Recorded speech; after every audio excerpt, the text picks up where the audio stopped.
नमस्कार दोस्तों, एक नई लर्निंग के साथ हाजिर हूं और आज की इस लर्निंग में हम जिस कंपनी विशेष को लेकर के चर्चा करने की कोशिश करेंगे, वो जुड़ा हुआ है आदित्य बिरला ग्रुप से। क्यों नहीं कंपनी को लेकर एक नज़र जानने की कोशिश करते हैं कि बिजनेस मॉडल से लेकर के मार्केट में जो निवेशकों का पैसा लगा हुआ उनका क्या वैल्यूएशंस निकल के आती है और वो क्या इंक्रीज कर रही है, डिक्रीज कर रही है, वह मार्केट की सेंटिमेंट कहाँ भी जाके अटकती पड़ती है, हम जानने की कोशिश करते हैं। सबसे पहले देखा जाए तो जो कंपनी है वो आदित्य बिरला ग्रुप से बिलोंग करती है और फैशन की दुनिया में एक बड़ी कंपनी है। और ये कह सकते हैं कि इनके पास यदि ब्रांड्स की बात किया जाए तो काफ़ी सारे ब्रांड इनके पास हैं। यदि ब्रांड की देखा जाए तो इनके पास ब्रांड में यदि हम इसके ऊपर क्लिक करके देखते हैं तो ब्रांड्स में चाहे वो MFL ब्रांड्स हों, चाहे पेंटालून हो, चाहे इमर्जिंग्स बिजनेस हो, या फिर इथनिक्स ब्रांड्स की बात किया जाए।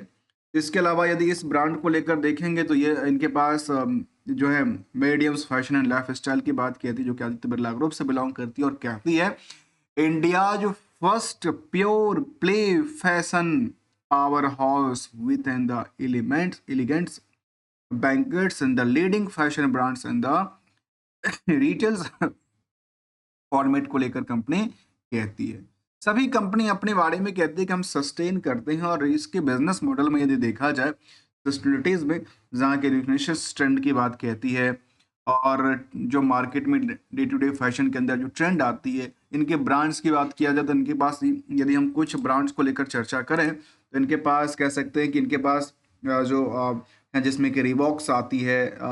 इसके अलावा यदि चर्चा किया जाए तो कह सकते हैं कि कुछ साड़ी की ब्रांड जब इनके पास आती है, ये सब चीज़ों को लेकर के समझने की जरूरत पड़ेगी, तो ये इनके बिजनेस मॉडल के बारे में कहती है।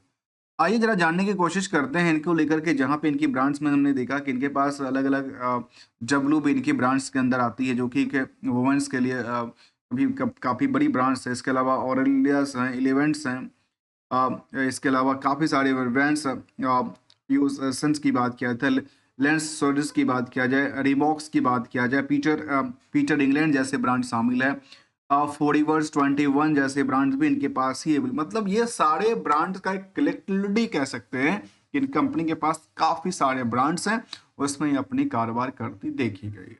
इसका main company Aditya Birla fashion and retails के लिए कंपैरिजन करने के लिए हमने कुछ कंपनी को जिक्र किया है जो कि इसी सेगमेंट से जुड़ी हुई कंपनियां हैं, जो कि कुछ कंपनियां तो डायरेक्टली इसी सेगमेंट से जुड़ी है और कुछ ऐसी कंपनियां जो कि रिटेल्स में केवल कारोबार करते हैं, जिसमें कि V2 रिटेल की बात करेंगे, शॉपर स्टॉप की बात करेंगे, विशाल मेगा मार्ट की बात करेंगे, और एक रिटेल चेन वाली कंपनी में जो फैशन से दुनिया से बिलोंग कर जिसका नाम क्वांटाबिल्स रिटेल है, उनको भी हम आपस में कंपैरिजन करने की कोशिश करेंगे, जिसमें कि फंडामेंटल से लेकर के और मार्केट की परफॉर्मेंस लेवल को जानने की कोशिश करें।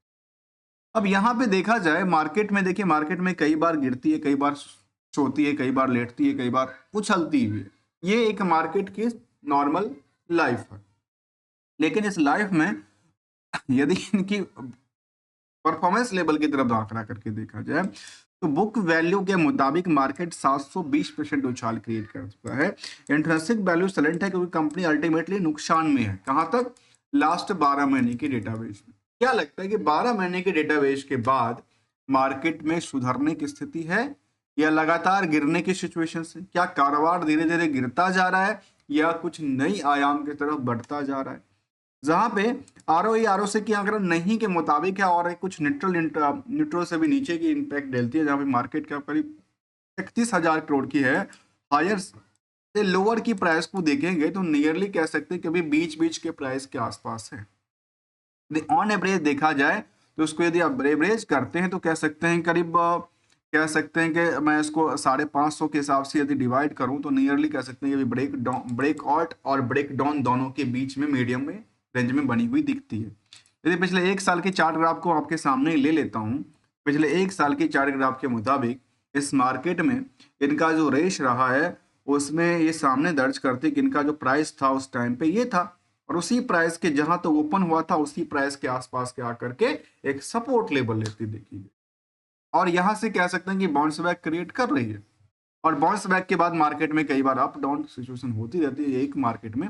अब इसमें एक सवाल होती है, इसमें दो सवाल, एक नहीं दो सवाल अक्सर होता है कि सर जी टारगेट क्या है? सर जी एसएल कहाँ पे लगाएं, ये दो बहुत अहम अहम बात होती है। इसको लेकर के हम जानने की भी कोशिश करेंगे।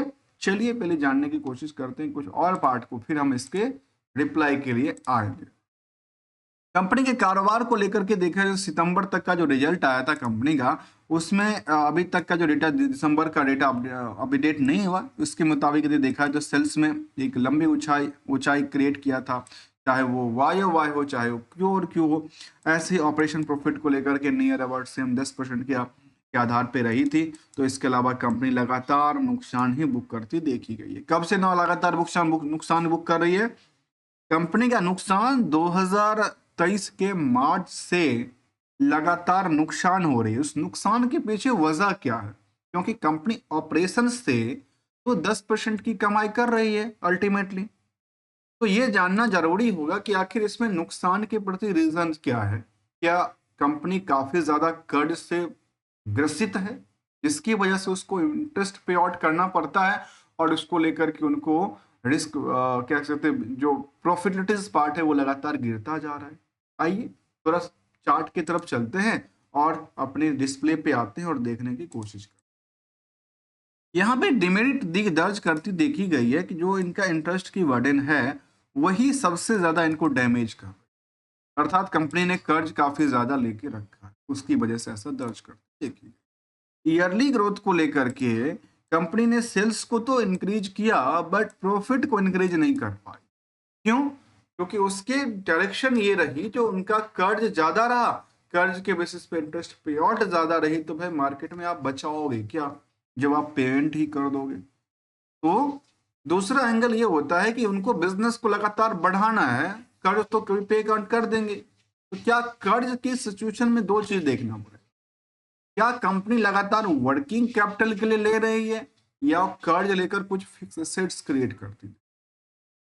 जबकि return and equity negative impact डालती देखी जाए तो कंपनी में रिस्क फैक्टर बिल्कुल नहीं था, लेकिन उसमें कंपनी में कर्ज काफी ज्यादा रहा। सोचिए 10,000 करोड़ के आसपास कर्ज है कंपनी के पास। 10,000 करोड़ की कर्ज को वो कंपनी ने किया क्या? तो ज्यादातर जो फंड है, जबकि रिजर्व अभी भी पॉजिटिव है, सारे ज्यादातर फंड जो हैं वो उनके फिक्स एसेट्स में लगे हुए हैं 12,000 करोड़ के। रेस्ट में करीब 9,000 अदर एसेट्स के अंदर है, जहां पर उनकी इसमें इन्वेंट्रीज और अदर एसेट्स के अंदर डील करती देखी जा सकती। इसके अलावा पीयर से यदि कंपेयर करते हैं इस कंपनी को, जिसमें हमने रखा है जहां पे स्किनर के बेसिस पे, चाहे वो V2 हो, सॉपर स्टॉप्स हो, तो पी रेशियो बिल्कुल नहीं कहता है, क्योंकि बाकी कंपनियों की आगे, क्योंकि ये कंपनी अभी भी लास्ट 12 महीने के डेटाबेस में 15 महीने से लगातार नुकसान ही बुक करती देखी जा रही। इसके अलावा यदि हम इनकी उन निवेशकों का इंटरेस्ट जानने की कोशिश करेंगे, इस कंपनी में भले ही कंपनी लगातार नुकसान झेल रही है, लेकिन कंपनी में FI और DI की जो भूमिका है वो करीब करीब कह सकते हैं 20% से लेकर 15% तक बनती है। आम निवेशकों के पास 16% की होल्डिंग बनती है, जिसमें करीब करीब 3.25 लाख निवेशकों का इंटरेस्ट जुड़ा हुआ है इस कंपनी से, जो दिसंबर तक की डेटा, जनवरी तक की डेटाबेस निकल के आई थी, जिसमें इन्होंने कुछ सेटअप करती देखी। मुझे लगता है कि इसके कुछ राइट इशू लेके आए थे या कुछ ऐसा लेके आए थे, जिसकी वजह से जो इनका एडजस्टमेंट हुआ है वो दर्ज करती देखी गई है। तो कंपनी रिसेंटली राइट इशू कब लेके आई थी? 2020 में लेके आई थी। अभी का इसमें सेटअप क्या हुआ? क्या प्रमोटर ने अपनी होल्डिंग को बेचा है या कुछ ऐसे प्लान के तहत उनका होल्डिंग आपस में शिफ्ट करती देखी गई?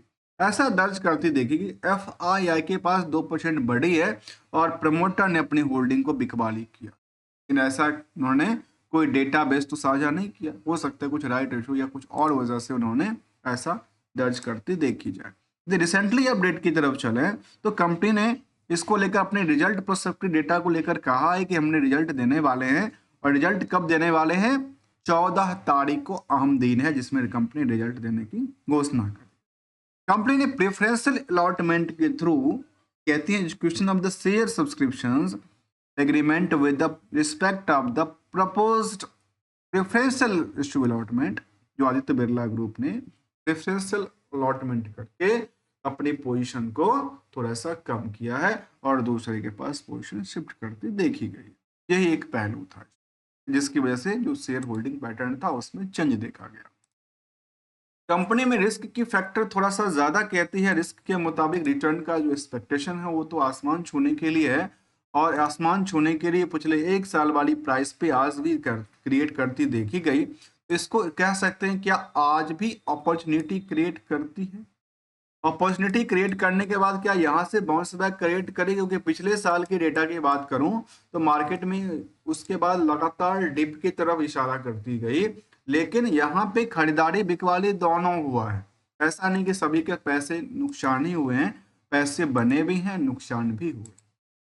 कंपैरिजन यदि हम कुछ कंपनी को जिक्र करके देखा जाए यहाँ पे परफॉर्मेंस लेवल को लेकर के, तो कुछ कंपनी जिसका नाम है V2 रिटेल, जिसमें तो 400% की रैली रही, लेकिन कुछ बाकी कंपनियों में जिसमें आदित्य बिरला फैशंस हों या फिर शॉपर स्टॉप्स हों, विशाल मेगा मार्ट्स हों या फिर कॉन्टाबिल्स रिटेल हों, जिसमें करीब नॉमिनल से लेकर के और 36% तक का कह सकते खरीदारी देखने को मिला। तो वहीं पे पिछले 1 महीने से लगातार जब FIR ने बिकवाली किया तो यहाँ पे सभी का रेश एक जैसा नजर आया, एक्सेप्ट एक कंपनी को छोड़। सुपर स्टॉक में बड़ी गिरावट रही, बाकी कंपनियों में निवेशकों ने जम के खरीदारी किया है और लोगों ने पैसे की वैल्यूएशंस में वृद्धि भी पाई है। और गोल्डन रूल कहता है दोस्तों मार्केट में, जो टारगेट के साथ साथ एसएल के लिए मैं आपको बताता हूं, ये कहता है कि टारगेट का मतलब होता है एक्सपेक्टेशंस। अपनी खुद की एक्सपेक्टेशन कितनी है, क्या 5% पे आप लेना चाहते हैं, 10% पे लेना चाहते हैं, क्या अपने जो कैपिटल है उसको बचाने के लिए आप कौन सी फॉर्मूला यूज कर रहे हैं, क्या वो अपने एसएल के लिए 5%, 10% या 8% का फॉर्मूला यूज कर रहे हैं।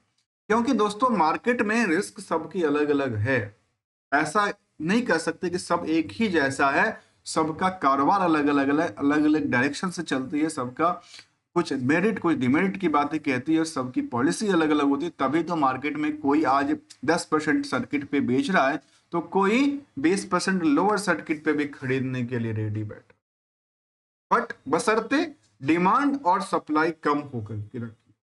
मिलेंगे कुछ नई लर्निंग के साथ, तब तक के लिए विदाउट किसी ट्रेडिंग एडवाइजरी और नोट कर लेकर, क्योंकि मैं ना कोई ट्रेडर हूं ना कोई एडवाइजर हूं, only as a learner point of view से लेके आते हैं।